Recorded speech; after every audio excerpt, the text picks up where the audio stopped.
प्रश्न 14।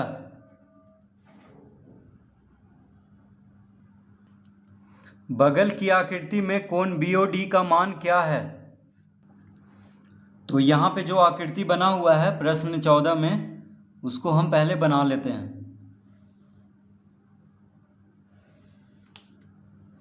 इस तरह से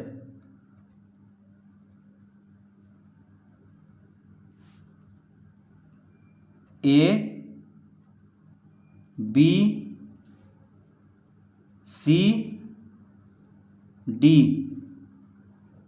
और यहाँ पे O है। तो यहाँ पे दो प्रतिच्छेदी रेखा है। कहाँ पे मिल रहा है? O पे मिल रहा है। O बिंदु पे मिल रहा है दोनों प्रतिच्छेदी रेखा।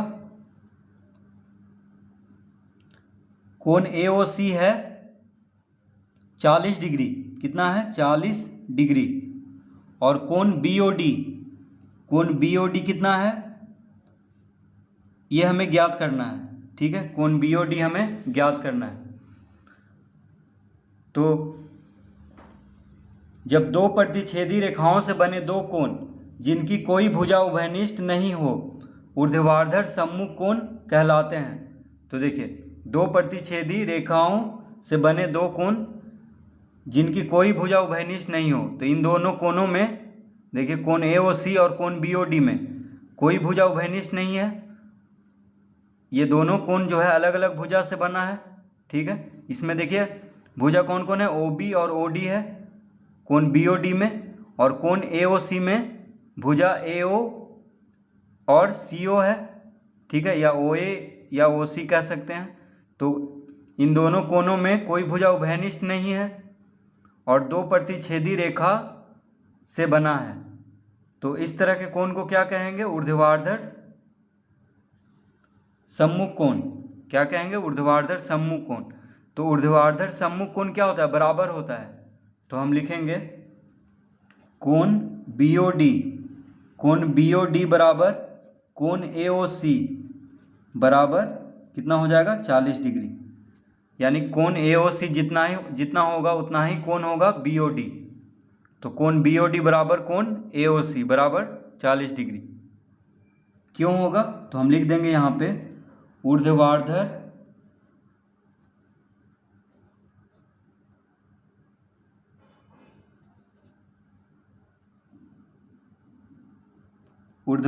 सम्मुख कोण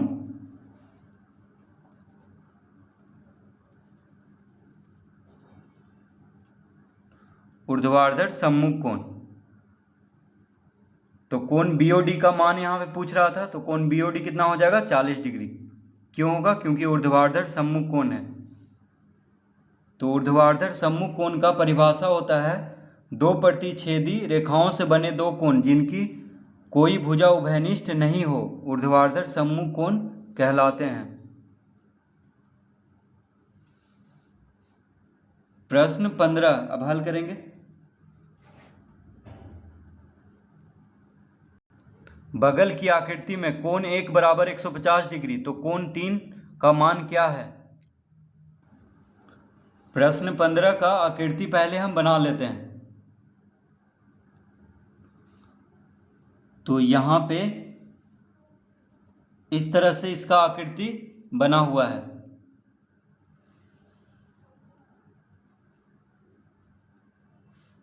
यहाँ पे O है और ये जो कोण है ये है 150 डिग्री। कितना है? 150 डिग्री। यहाँ पे 2, यहाँ पे 4 और यहाँ पे 3 और यहाँ पे 1 है।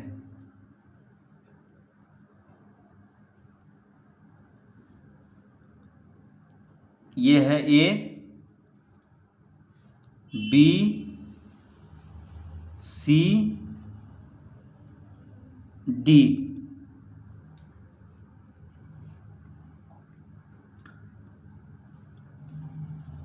तो कह रहा है बगल की आकृति में कोण 1 बराबर 150 डिग्री। देखिए 1 लिखा हुआ है, यानी कोण 1 कितना है? 150 डिग्री है। तो कोण 3 का मान क्या होगा? तो यहाँ पे ऊर्ध्वाधर सम्मुख कोण बन रहा है। देखिए दो प्रतिच्छेदी रेखा है। कौन कौन? AB और CD, दो प्रतिच्छेदी रेखा है यहाँ पे। तो दो प्रतिच्छेदी रेखाओं से बने दो कोण जिनकी कोई भुजा उभयनिष्ठ नहीं हो ऊर्ध्वाधर सम्मुख कोण कहलाता है। तो देखिए ये दोनों कोण जो बन रहा है, कोण 1 और कोण 3, इसमें कोई भुजा उभयनिष्ठ नहीं है, दोनों कोण में अलग अलग भुजा है। जैसे यहाँ पे OC और OA है इसमें भुजा, और इसमें है OB और OD, और दो प्रतिच्छेदी रेखा से बना है। तो ये दोनों कोण क्या होगा, बराबर होगा। तो कोण 1 जितना होगा उतना ही होगा कोण 3। तो कोण 1 कितना है 150 डिग्री, तो कोण 3 भी 150 डिग्री होगा। ये कैसे होगा, क्योंकि ऊर्ध्वाधर सम्मुख कोण है ये दोनों, तो ऊर्ध्वाधर सम्मुख कोण बराबर होता है। तो लिखेंगे कोण 3 बराबर कोण 1 बराबर 150 डिग्री, यानी इसका उत्तर हो जाएगा 150 डिग्री। तो कोण 3 जो है कोण 1 के बराबर होगा, कितना होगा 150 डिग्री। क्यों होगा, तो लिख देंगे ऊर्ध्वाधर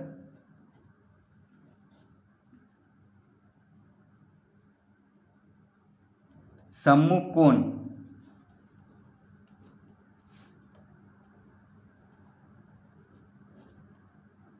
ये कौन सा कोण है, ऊर्ध्वाधर सम्मुख कोण है, इसीलिए कोण 3 जितना होगा उतना ही कोण 1 होगा।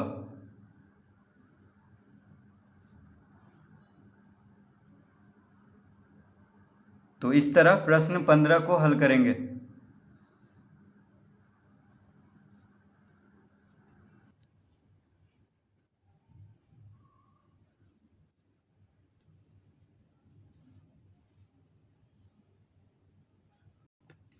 प्रश्न 16,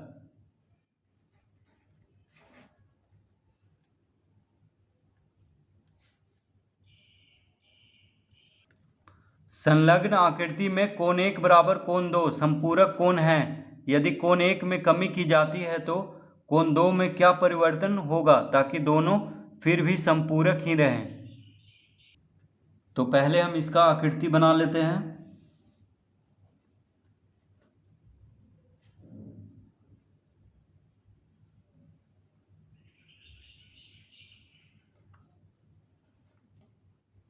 इस तरह से इसका आकृति बना हुआ है। यह है कोण 1 और ये है कोण 2, ठीक है।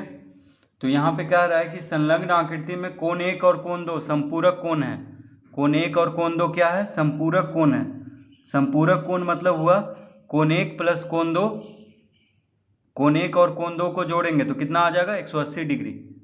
तो जब यानी संपूरक कोण में क्या होता है, दो कोणों का योग 180 डिग्री होता है। तो कोण 1 और कोण 2 क्या है, यहाँ पे संपूरक कोण है। तो कह रहा है यदि कोण 1 में कमी की जाती है तो कोण 2 में क्या परिवर्तन करना होगा। तो कोण 1 में अगर कमी की जाती है तो कोण 2 को उतना ही बढ़ाना होगा जितना 1 में कमी किया गया था। जैसे मान लीजिए कि ये है 60 डिग्री, कोण 2 है 60 डिग्री और कोण 1 है 120 डिग्री, ठीक है। तो दोनों को जोड़िए कितना आएगा 180 डिग्री, ठीक है। 180 डिग्री आएगा क्योंकि संपूरक कोण है। संपूरक कोण में क्या होता है, दो कोणों का योग 180 डिग्री होता है। तो अब क्या कह रहा है कि यदि कोण 1 में कमी की जाती है, यानी कोण 1 में कमी की जाती है, मान लीजिए इसको कोण 1 को थोड़ा कम किया गया, मान लीजिए इसको कर दिया गया 110 डिग्री, इसको जो है कमी किया गया, कोण 1 को 110 डिग्री कर दिया गया। तो कोण 2 कितना हो जाएगा, देखिए यहाँ पे कोण 1 है, ठीक है। तो अगर कोण 1 को 110 डिग्री कर दिया गया तो कोण 2 कितना हो जाएगा 70 डिग्री। कोण 2 कितना हो जाएगा 70 डिग्री, यानी 10 डिग्री इधर कम किया गया कोण 1 को। देखिए यहाँ 120 था, ये हम मान के चल रहे हैं समझाने के लिए। ये 120 था तो कम किया गया यानी 110 कर दिया गया। तो कोण 2 कितना हो जाएगा 10 डिग्री बढ़ जाएगा, यानी जितना कोण 1 को कम करेंगे उतना ही कोण 2 बढ़ेगा, तभी दोनों में संपूरक कोण रहेगा, क्योंकि दोनों क्या है, संपूरक कोण है। तो इसका उत्तर हम लिखेंगे, तो कह रहा है यदि कोण 1 में कमी की जाती है तो कोण 2 में क्या परिवर्तन होगा ताकि दोनों फिर भी संपूरक ही रहें। तो इसका उत्तर देंगे कोण 2 के मान में उतनी ही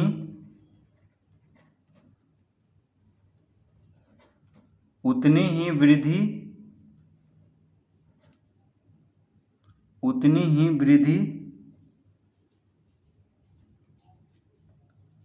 होगी जितना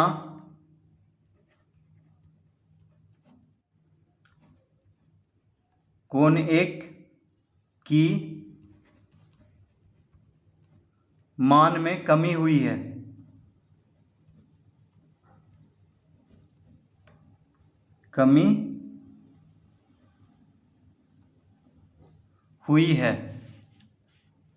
कोण 2 के मान में उतनी ही वृद्धि होगी जितना कोण 1 के मान में कमी हुई है। तो कह रहा है यदि कोण 1 में कमी की जाती है तो कोण 2 में क्या परिवर्तन होगा ताकि दोनों फिर भी संपूरक ही रहें। तो कोण 2 के मान में उतनी ही वृद्धि होगी, अगर कोण 1 को कम करेंगे तो कोण 2 को बढ़ाना होगा, तभी दोनों संपूरक रहेगा।